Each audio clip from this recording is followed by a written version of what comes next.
Vamos a platicar con el abogado Ambrosio Michel.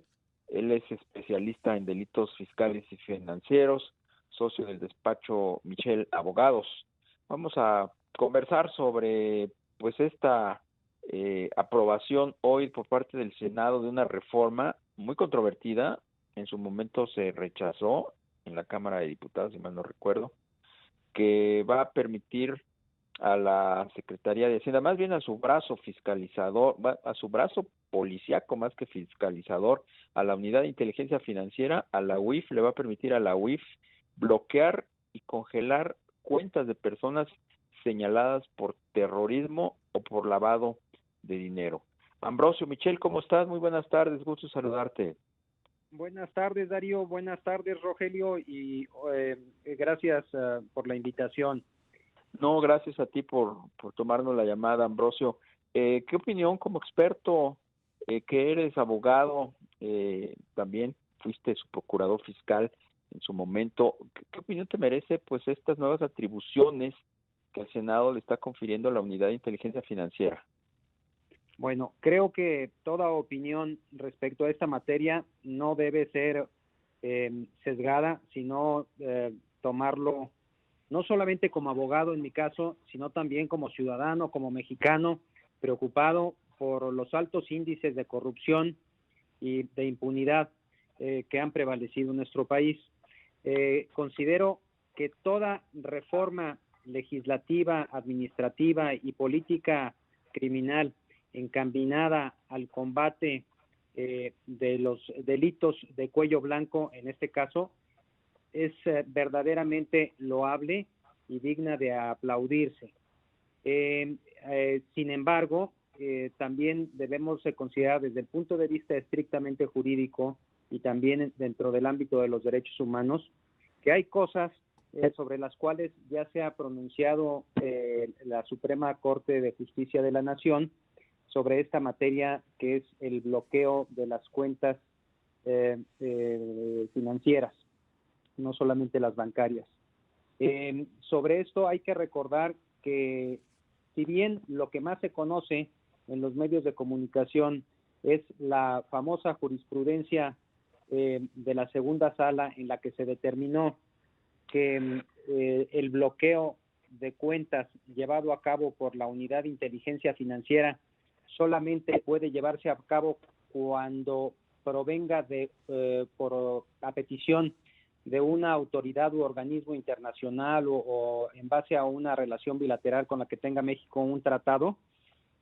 También es cierto que hay otro precedente, también pero de la primera sala, en el que ha establecido en una ejecutoria que no se hizo al tesis ni mucho menos jurisprudencia, que señala que las labores de la Unidad de Inteligencia Financiera están encaminadas a realizar investigaciones que tienen similitud con las funciones que tiene el Ministerio Público de la Federación, y en esa tesitura dicha ejecutoria señaló que estas atribuciones otorgadas ya de hace tiempo en las disposiciones de carácter general, vía la Ley de Instituciones de Crédito a la Unidad de Inteligencia Financiera, sobrepasaban varios principios y derechos fundamentales de los ciudadanos.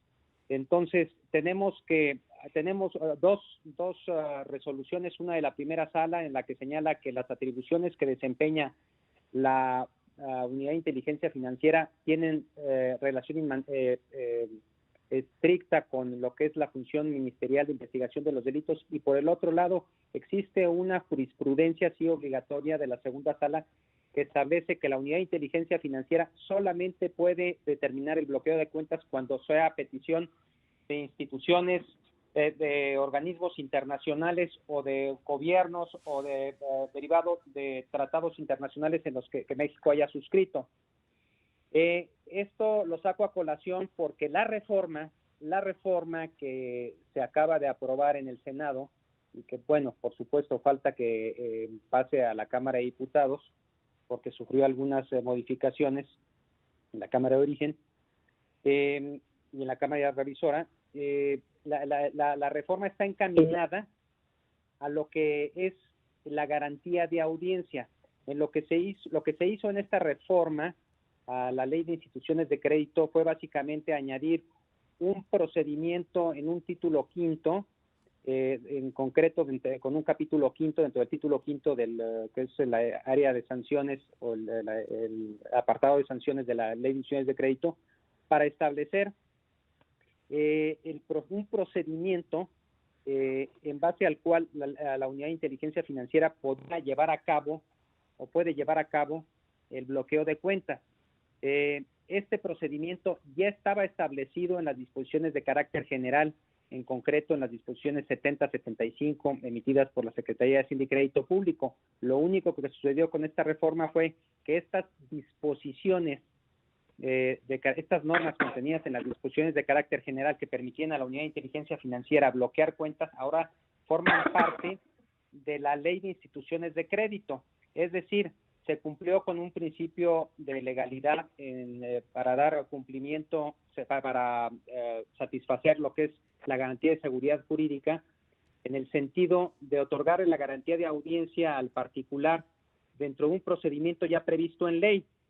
Sin embargo, como decía hace un momento, las resoluciones de la Corte que cité al inicio de esta charla, sí, se determinan que la inconstitucionalidad de estos bloqueos de la Unidad de Inteligencia Financiera no derivan de la violación a la garantía de audiencia, que fue lo que se llevó a cabo en esta reforma a la Ley de Instituciones de Crédito, sino que lo que es inconstitucional, la facultad otorgada a la UIF para bloquear cuentas, porque se refiere a determinaciones que se hacen en base a procedimientos nacionales. Por supuesto.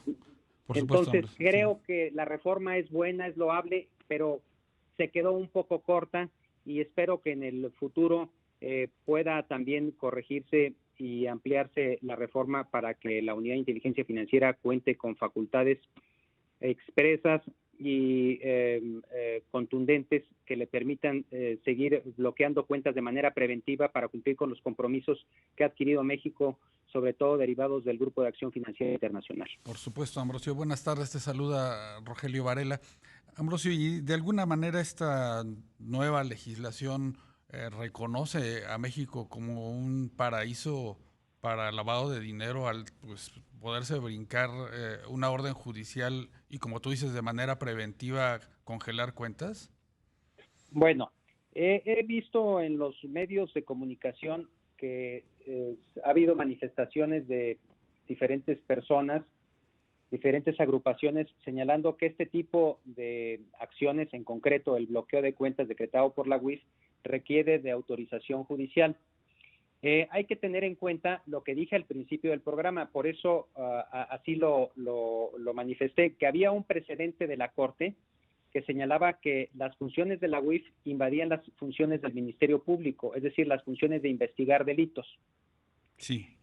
Y la función del Ministerio Público para investigar delitos está prevista en las diferentes normas del Código Nacional de Procedimientos Penales, en cuyo artículo 252, si mal no recuerdo, se establece que cuando hay violación o afectación a los derechos fundamentales de las personas, se requerirá que el Ministerio Público solicite el control judicial de las acciones que pueda llevar a cabo, como pudiera ser el aseguramiento de bienes, pero esto dentro de carpetas de investigación.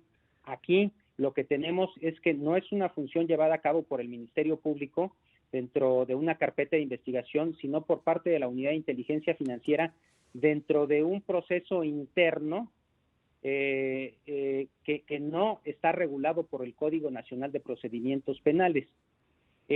Aquí hay que tener en cuenta que la facultad que tiene la UIF para solicitar este tipo de información que pudieran afectar también derecho de particulares para tener acceso a las cuentas bancarias está prevista en el artículo 142 de la Ley de Instituciones de Crédito en su fracción quinta, que establece la facultad de la Unidad de Inteligencia Financiera para solicitar todo este tipo de información a las instituciones bancarias, dentro de las cuales tenemos pues la afectación a los derechos de particulares, como es el caso, y que creo bueno, que pudieran estar invadiendo algunas otras facultades de otras instituciones.